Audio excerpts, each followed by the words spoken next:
तो चलिए आज एक ऐसी अद्भुत यात्रा पर चलते हैं जहां एस्ट्रोफिजिक्स यानी आधुनिक खगोल विज्ञान हमारे प्राचीन वैदिक ज्ञान की गहराइयों से जाकर मिलता है।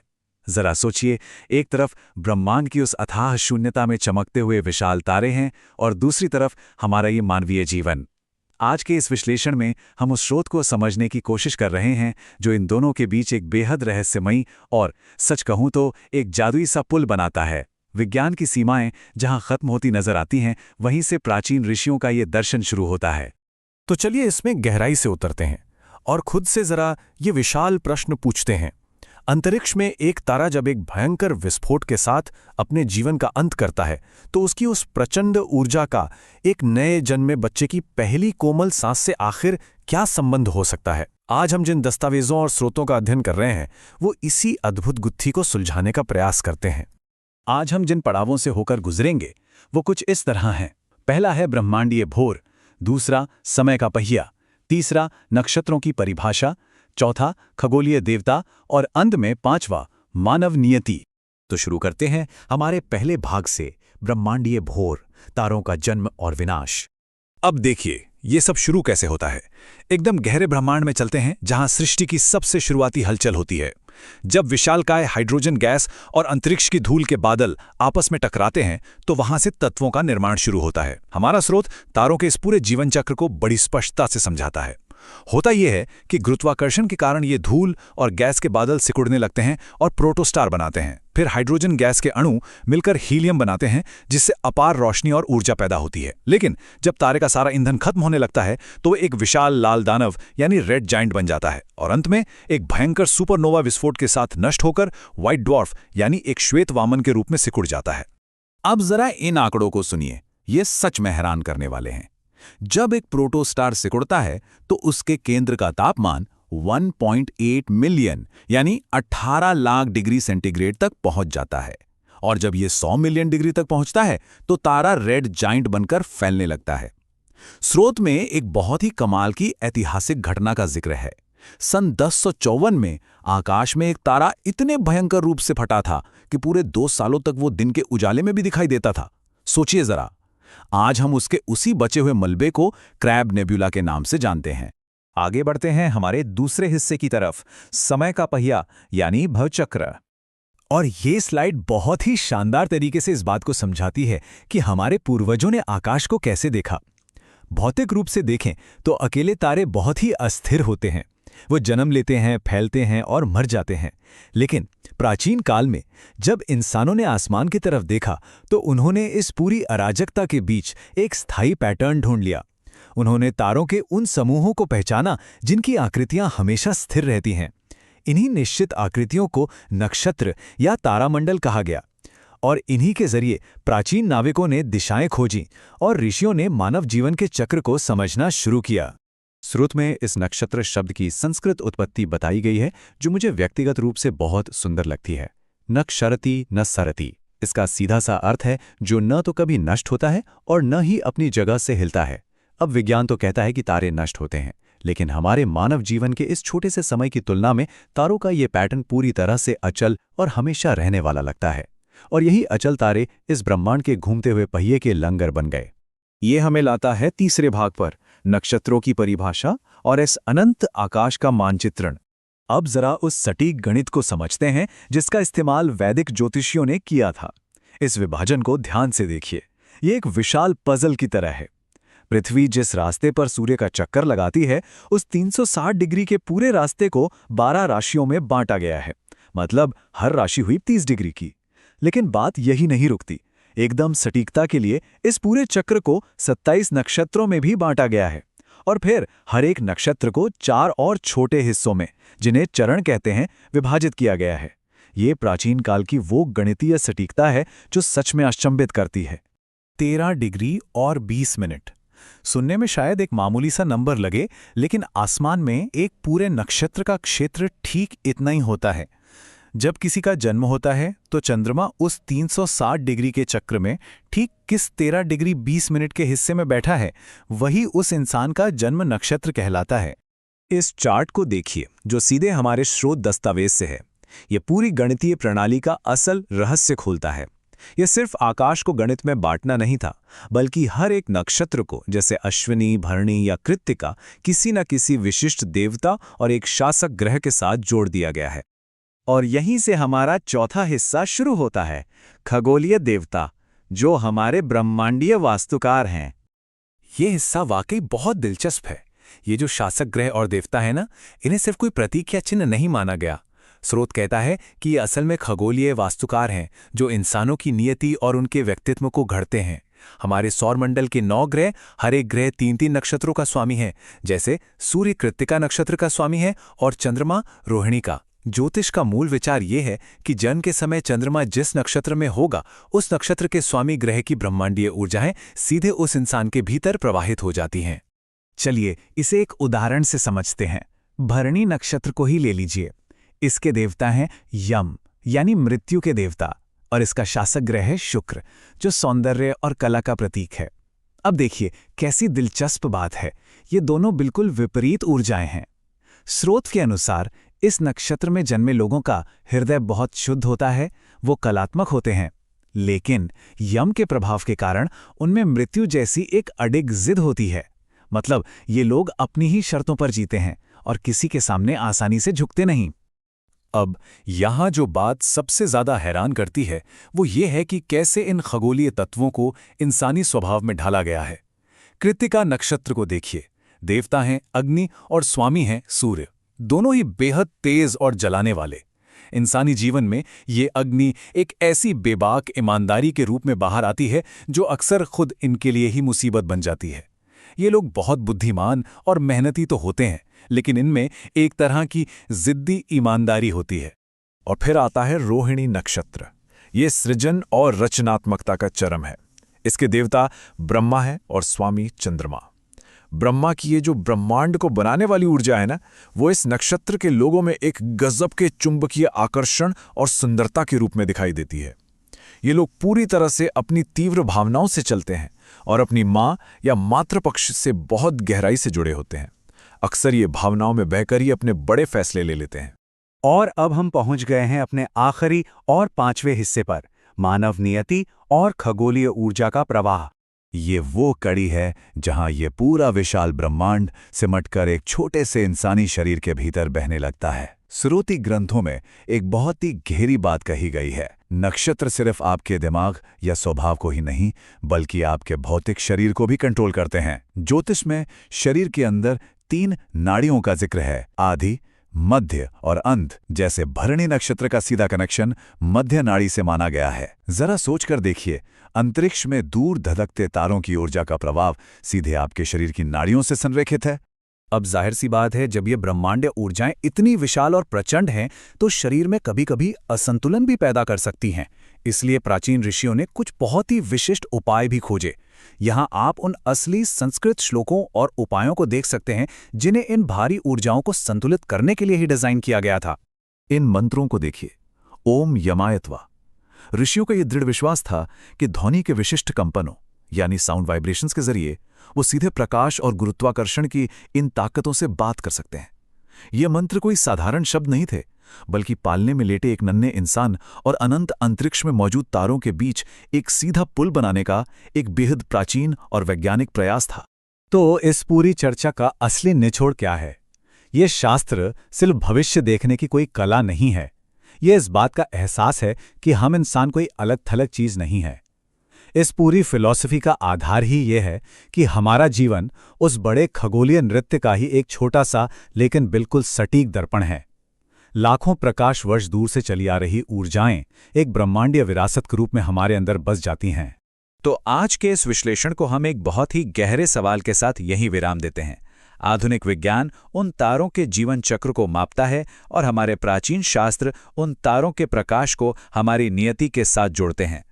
तो क्या हम सचमुच बस उन तारों की धूल से बने हैं जो अपने ही ब्रह्मांड को समझने का प्रयास कर रहे हैं? जरा सोचिएगा इस बारे में। आज की इस ज्ञानवर्धक यात्रा में हमारे साथ जुड़ने के लिए बहुत बहुत धन्यवाद। मिलते हैं अगले ऐसे ही एक दिलचस्प विश्लेषण में। तो चलिए आज एक ऐसी अद्भुत यात्रा पर चलते हैं जहां एस्ट्रोफिजिक्स यानी आधुनिक खगोल विज्ञान हमारे प्राचीन वैदिक ज्ञान की गहराइयों से जाकर मिलता है।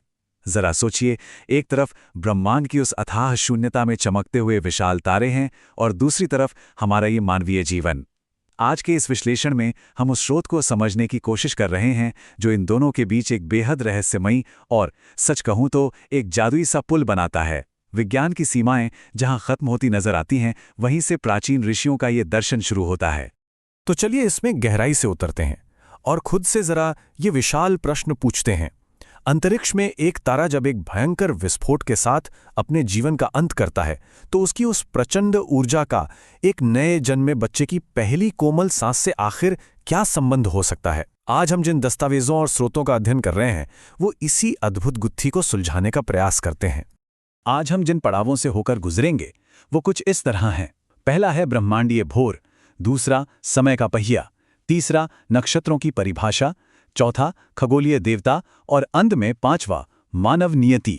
तो शुरू करते हैं हमारे पहले भाग से, ब्रह्मांडीय भोर, तारों का जन्म और विनाश। अब देखिए ये सब शुरू कैसे होता है। एकदम गहरे ब्रह्मांड में चलते हैं जहां सृष्टि की सबसे शुरुआती हलचल होती है। जब विशालकाय हाइड्रोजन गैस और अंतरिक्ष की धूल के बादल आपस में टकराते हैं तो वहां से तत्वों का निर्माण शुरू होता है। हमारा स्रोत तारों के इस पूरे जीवन चक्र को बड़ी स्पष्टता से समझाता है। होता यह है कि गुरुत्वाकर्षण के कारण ये धूल और गैस के बादल सिकुड़ने लगते हैं और प्रोटोस्टार बनाते हैं। फिर हाइड्रोजन गैस के अणु मिलकर हीलियम बनाते हैं, जिससे अपार रोशनी और ऊर्जा पैदा होती है। लेकिन जब तारे का सारा ईंधन खत्म होने लगता है तो वो एक विशाल लाल दानव यानी रेड जाइंट बन जाता है और अंत में एक भयंकर सुपरनोवा विस्फोट के साथ नष्ट होकर व्हाइट ड्वार्फ यानी एक श्वेत वामन के रूप में सिकुड़ जाता है। अब जरा इन आंकड़ों को सुनिए, ये सच में हैरान करने वाले हैं। जब एक प्रोटोस्टार सिकुड़ता है तो उसके केंद्र का तापमान 1.8 मिलियन यानी 18 लाख डिग्री सेंटीग्रेड तक पहुंच जाता है, और जब यह 100 मिलियन डिग्री तक पहुंचता है तो तारा रेड जाइंट बनकर फैलने लगता है। स्रोत में एक बहुत ही कमाल की ऐतिहासिक घटना का जिक्र है। सन 1054 में आकाश में एक तारा इतने भयंकर रूप से फटा था कि पूरे 2 सालों तक वो दिन के उजाले में भी दिखाई देता था। सोचिए जरा, आज हम उसके उसी बचे हुए मलबे को क्रैब नेब्यूला के नाम से जानते हैं। आगे बढ़ते हैं हमारे दूसरे हिस्से की तरफ, समय का पहिया यानी भवचक्र। और ये स्लाइड बहुत ही शानदार तरीके से इस बात को समझाती है कि हमारे पूर्वजों ने आकाश को कैसे देखा। भौतिक रूप से देखें तो अकेले तारे बहुत ही अस्थिर होते हैं। वो जन्म लेते हैं, फैलते हैं और मर जाते हैं। लेकिन प्राचीन काल में जब इंसानों ने आसमान की तरफ देखा तो उन्होंने इस पूरी अराजकता के बीच एक स्थायी पैटर्न ढूंढ लिया। उन्होंने तारों के उन समूहों को पहचाना जिनकी आकृतियां हमेशा स्थिर रहती हैं। इन्हीं निश्चित आकृतियों को नक्षत्र या तारामंडल कहा गया, और इन्हीं के जरिए प्राचीन नाविकों ने दिशाएं खोजीं और ऋषियों ने मानव जीवन के चक्र को समझना शुरू किया। स्रोत में इस नक्षत्र शब्द की संस्कृत उत्पत्ति बताई गई है, जो मुझे व्यक्तिगत रूप से बहुत सुंदर लगती है। नक्षरति न सरति, इसका सीधा सा अर्थ है जो न तो कभी नष्ट होता है और न ही अपनी जगह से हिलता है। अब विज्ञान तो कहता है कि तारे नष्ट होते हैं, लेकिन हमारे मानव जीवन के इस छोटे से समय की तुलना में तारों का ये पैटर्न पूरी तरह से अचल और हमेशा रहने वाला लगता है। और यही अचल तारे इस ब्रह्मांड के घूमते हुए पहिए के लंगर बन गए।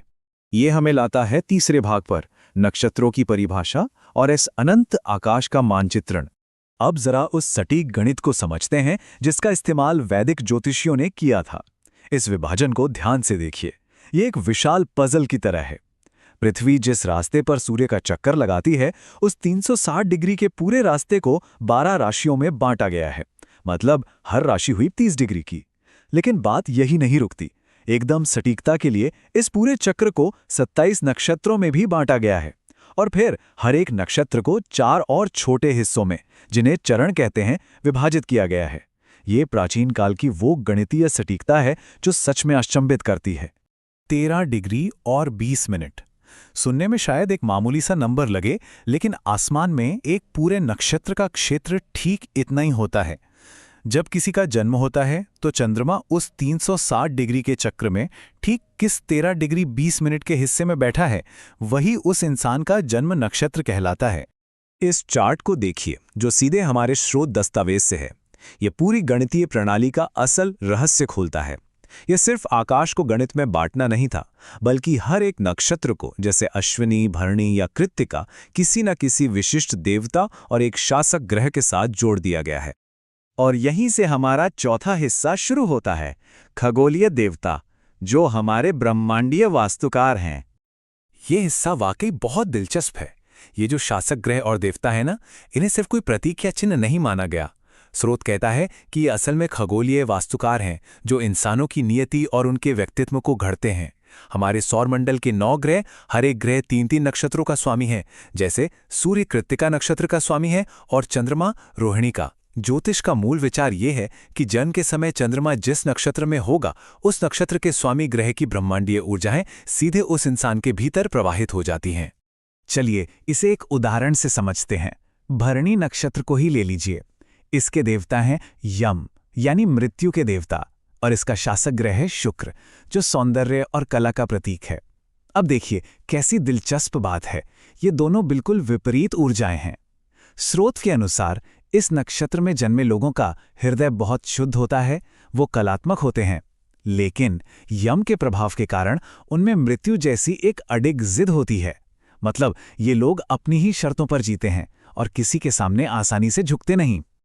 अब यहाँ जो बात सबसे ज्यादा हैरान करती है वो ये है कि कैसे इन खगोलीय तत्वों को इंसानी स्वभाव में ढाला गया है। कृत्तिका नक्षत्र को देखिए, देवता हैं अग्नि और स्वामी हैं सूर्य, दोनों ही बेहद तेज और जलाने वाले। इंसानी जीवन में ये अग्नि एक ऐसी बेबाक ईमानदारी के रूप में बाहर आती है जो अक्सर खुद इनके लिए ही मुसीबत बन जाती है। ये लोग बहुत बुद्धिमान और मेहनती तो होते हैं, लेकिन इनमें एक तरह की जिद्दी ईमानदारी होती है। और फिर आता है रोहिणी नक्षत्र। ये सृजन और रचनात्मकता का चरम है। इसके देवता ब्रह्मा है और स्वामी चंद्रमा। ब्रह्मा की ये जो ब्रह्मांड को बनाने वाली ऊर्जा है ना, वो इस नक्षत्र के लोगों में एक गजब के चुंबकीय आकर्षण और सुंदरता के रूप में दिखाई देती है। ये लोग पूरी तरह से अपनी तीव्र भावनाओं से चलते हैं और अपनी माँ या मातृपक्ष से बहुत गहराई से जुड़े होते हैं। अक्सर ये भावनाओं में बहकर ही अपने बड़े फैसले ले लेते हैं। और अब हम पहुंच गए हैं अपने आखिरी और 5वें हिस्से पर, मानव नियति और खगोलीय ऊर्जा का प्रवाह। ये वो कड़ी है जहां ये पूरा विशाल ब्रह्मांड सिमटकर एक छोटे से इंसानी शरीर के भीतर बहने लगता है। श्रुति ग्रंथों में एक बहुत ही गहरी बात कही गई है। नक्षत्र सिर्फ आपके दिमाग या स्वभाव को ही नहीं, बल्कि आपके भौतिक शरीर को भी कंट्रोल करते हैं। ज्योतिष में शरीर के अंदर 3 नाड़ियों का जिक्र है, आदि, मध्य और अंत। जैसे भरणी नक्षत्र का सीधा कनेक्शन मध्य नाड़ी से माना गया है। जरा सोचकर देखिए, अंतरिक्ष में दूर धधकते तारों की ऊर्जा का प्रभाव सीधे आपके शरीर की नाड़ियों से संरेखित है। अब जाहिर सी बात है, जब ये ब्रह्मांडीय ऊर्जाएं इतनी विशाल और प्रचंड हैं, तो शरीर में कभी-कभी असंतुलन भी पैदा कर सकती हैं। इसलिए प्राचीन ऋषियों ने कुछ बहुत ही विशिष्ट उपाय भी खोजे। यहाँ आप उन असली संस्कृत श्लोकों और उपायों को देख सकते हैं जिन्हें इन भारी ऊर्जाओं को संतुलित करने के लिए ही डिजाइन किया गया था। इन मंत्रों को देखिए, ओम यमायत्वा। ऋषियों का यह दृढ़ विश्वास था कि ध्वनि के विशिष्ट कंपनों यानी साउंड वाइब्रेशंस के जरिए वो सीधे प्रकाश और गुरुत्वाकर्षण की इन ताकतों से बात कर सकते हैं। ये मंत्र कोई साधारण शब्द नहीं थे, बल्कि पालने में लेटे एक नन्हे इंसान और अनंत अंतरिक्ष में मौजूद तारों के बीच एक सीधा पुल बनाने का एक बेहद प्राचीन और वैज्ञानिक प्रयास था। तो इस पूरी चर्चा का असली निचोड़ क्या है? ये शास्त्र सिर्फ भविष्य देखने की कोई कला नहीं है। ये इस बात का एहसास है कि हम इंसान कोई अलग थलग चीज नहीं है। इस पूरी फिलॉसफी का आधार ही ये है कि हमारा जीवन उस बड़े खगोलीय नृत्य का ही एक छोटा सा लेकिन बिल्कुल सटीक दर्पण है। लाखों प्रकाश वर्ष दूर से चली आ रही ऊर्जाएं एक ब्रह्मांडीय विरासत के रूप में हमारे अंदर बस जाती हैं। तो आज के इस विश्लेषण को हम एक बहुत ही गहरे सवाल के साथ यहीं विराम देते हैं। आधुनिक विज्ञान उन तारों के जीवन चक्र को मापता है और हमारे प्राचीन शास्त्र उन तारों के प्रकाश को हमारी नियति के साथ जोड़ते हैं। तो क्या हम सचमुच बस उन तारों की धूल से बने हैं जो अपने ही ब्रह्मांड को समझने का प्रयास कर रहे हैं? जरा सोचिएगा इस बारे में। आज की इस ज्ञानवर्धक यात्रा में हमारे साथ जुड़ने के लिए बहुत बहुत धन्यवाद। मिलते हैं अगले ऐसे ही एक दिलचस्प विश्लेषण में।